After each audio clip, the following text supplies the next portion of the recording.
First 6th-Gen fighter by 2035. UK's GCAP debut in 10 years as China flashes 2 next-gen aircraft with the future of the U.S. next-generation air dominance, NGAD, uncertain and China zooming ahead with flight testing its 6th-generation aircraft. British lawmakers are urging more scrutiny on the Global Combat Air Programme, GCAP, to deliver next-generation fighters by 2035. The Global Combat Air Programme is a trilateral partnership between the UK, Japan, and Italy that seeks to design, manufacture, and deliver a next-generation crewed combat aircraft. In a report published on the Three-Nation Combat Aircraft Project on January 14, the British lawmakers insisted the GCAP would need to break the mold to meet its goal of producing a new generation combat aircraft by 2035. The development comes over 2 weeks after China flew 2 prototypes of its 6th-generation fighter jets on December 26. The tailless, supersonic stealth aircraft have been designated as the Chengdu J-36 and the Shenyang JXX-J50 by military watchers who believe China could be the first country to induct a 6th-generation fighter jet in service. The flight of China's 6th-generation prototypes came as a major surprise to the West, especially since the US NGAD next-generation aircraft program has been put under reconsideration due to staggering costs, and its future rests solely in the hands of the incoming Trump administration. Notably, until Chinese 6th-generation aircraft prototypes took to the sky, it appeared like the GCAP partners were leading the 6th-generation combat aircraft race. Nevertheless, the flight testing of Chinese 6th-generation aircraft has triggered a sense of urgency to keep aircraft development on track. The report has, in fact, urged the UK to be wary of making the mistakes it made in previous multinational projects, like the Eurofighter Typhoon. The report comes amid persisting doubts over the UK's commitment to the program. For instance, the future of the GCAP ran into uncertainty last year as the UK's Labour government, helmed by Keir Starmer, launched the Strategic Defence Review and refused to commit to the GCAP in July 2024.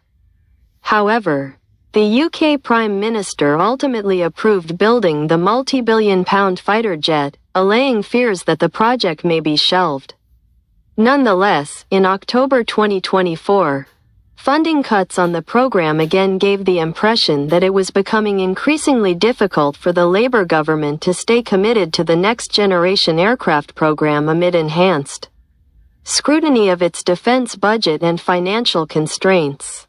Against that backdrop, the latest report urges the government and industry to maintain strict control over GCAP expenses in light of mounting pressure on the defence budget. It recommends that multi-year funding, a procedure typically not used for UK defence programmes, be considered since it would provide certainty and inspire confidence from international partners. The parliamentarians demand greater openness over the expenses of GCAP, pointing out that it is expected to consume a significant share of the defence budget in the UK. Additionally, the lawmakers urge that government-industry relationships be carefully navigated, that work-share arrangements accommodate flexibility, and that the three governments be open-minded about allowing other countries to join the initiative. However, they caution that these demands must be carefully weighed to prevent jeopardizing the 2035 in-service date.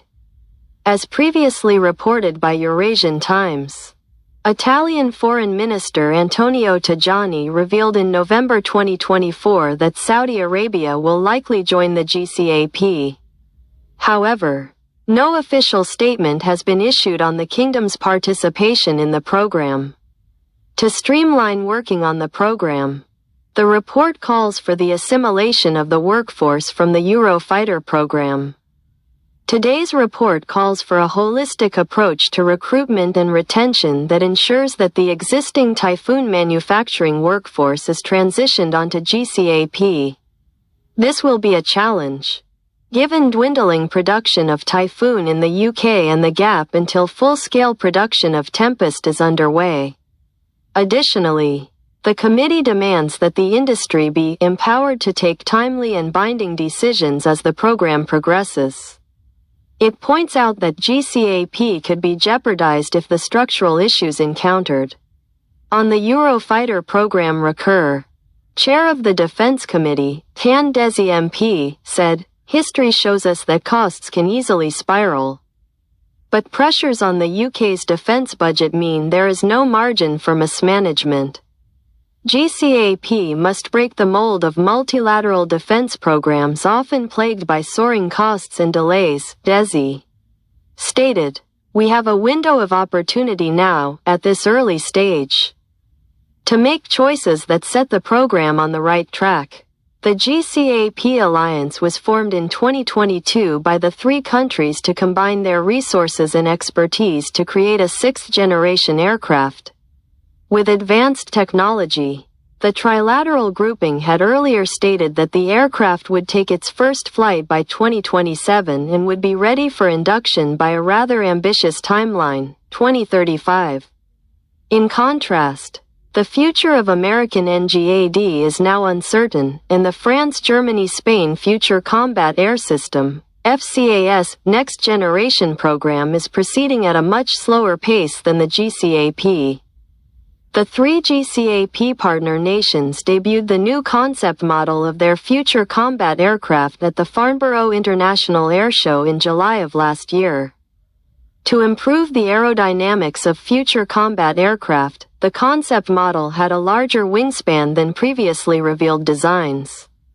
So far, the project has been catching pace given that all three members have ratified the GCAP Treaty, which formally establishes the GCAP International Government Organization, GIGO, an organization tasked with managing the industrial framework, setting capability requirements, and supervising the development of the next-generation fighter jet.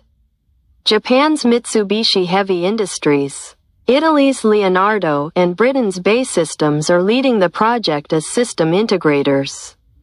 A fighter aircraft will be the main component of the proposed combat air system, together with unmanned adjuncts like drones, sophisticated sensors, and network data systems driven by artificial intelligence and cloud computing.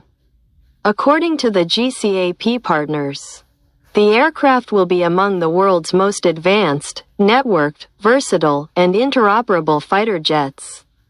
Thanks to its software-driven interactive cockpit, integrated sensor array, intelligent weapons system, and next-generation radar, the next-generation combat aircraft will provide more data, enhancing situational awareness. With state-of-the-art equipment, including sophisticated radar and perhaps high-power microwave capability, the fighter is designed for long-range combat and Pacific operations. The program aims to replace the Eurofighter Typhoon, which is used by the Italian Air Force and the Royal Air Force, and the Mitsubishi F-2, which is used by the Japan Air Self-Defense Force.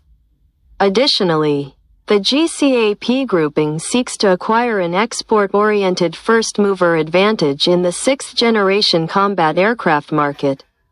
In fact, the latest report implores the government to encourage exports.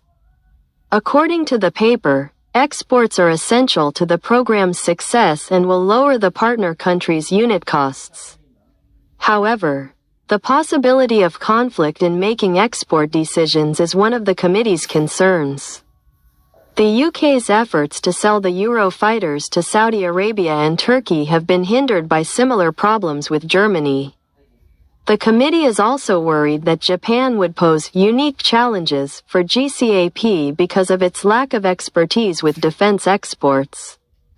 Japan's acknowledgement of the value of exports to GCAP partners has greatly encouraged the committee, according to the report.